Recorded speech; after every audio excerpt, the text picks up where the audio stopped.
Gang की दुनिया में दहशत का पर्याय बनता जा रहा लॉरेंस बिश्नोई गैंग पूरे देश के लिए खतरा बनता जा रहा है।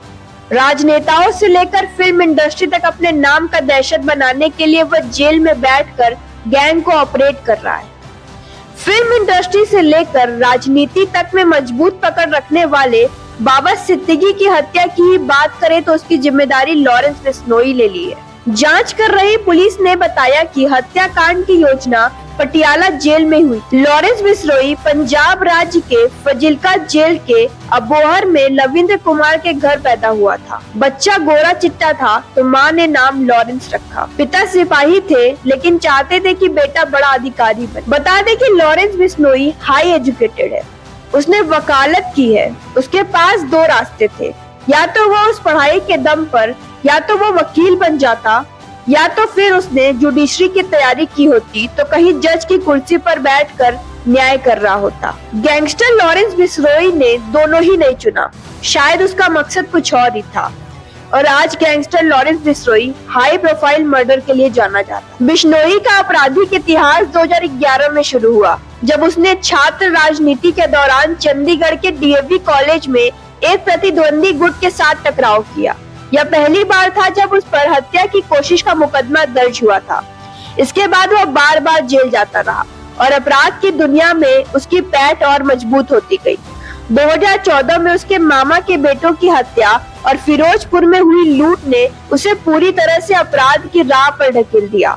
2015 में जब उसे कोर्ट में पेशी के दौरान पुलिस से फरार होने का मौका मिला तो उसने इस अवसर का फायदा उठाया और नेपाल भाग गया, जहां उसने अवैध हथियार और बुलेट प्रूफ जैकेट खरीदे। लॉरेंस ने जेल से ही अपना आपराधिक नेटवर्क खड़ा किया और फरीदकोट जेल में रहते हुए उसने अपने गुर्गों से रंगदारी वसूलने, धमकी देने और सुपारी हत्याएं करवाने का काम शुरू कर दिया। राजस्थान के जोधपुर जिले में भेजे जाने के बाद भी उसने वहां अपने नेटवर्क को बढ़ा दिया और मोबाइल के जरिए अपराध करता रहा। 2017 में आनंदपाल गैंग के सदस्यों से जुड़ने के बाद उसने अपनी ताकत को और बढ़ाया और हत्या के कई मामलों में शामिल रहा। लॉरेंस की सबसे चर्चित आपराधिक घटना 2022 में सिद्धू मूसेवाला की हत्या की थी, जिसे उसने कनाडा में स्थित अपने सहयोगी गोल्डी बराड़ के जरिए अंजाम दिया था। यह हत्या उसके साथी बिक्कू मुखेखेड़ा की हत्या का बदला लेने के लिए की गई। इसके बाद उसने गिप्पी ग्रेवाल और करनी सेना के अध्यक्ष सुखदेव सिंह गंगोपाड़ी के घर पर भी फायरिंग करवाई और इस तरह से उसके आतंक का सिलसिला जारी रहा। लॉरेंस बिश्नोई का नेटवर्क भारत के विभिन्न राज्यों के साथ साथ विदेशों में भी फैल चुका है।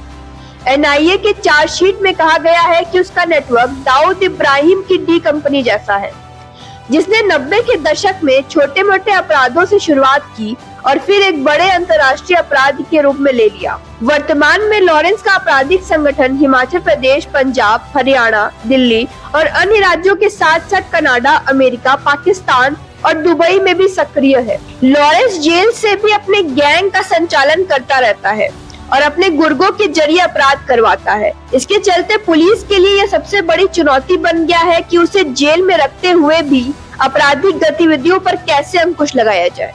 लॉरेंस खुद को अपराधी नहीं बल्कि समाज सेवी बताता है, लेकिन उसके कारनामे उसे एक खतरनाक गैंगस्टर साबित करते हैं।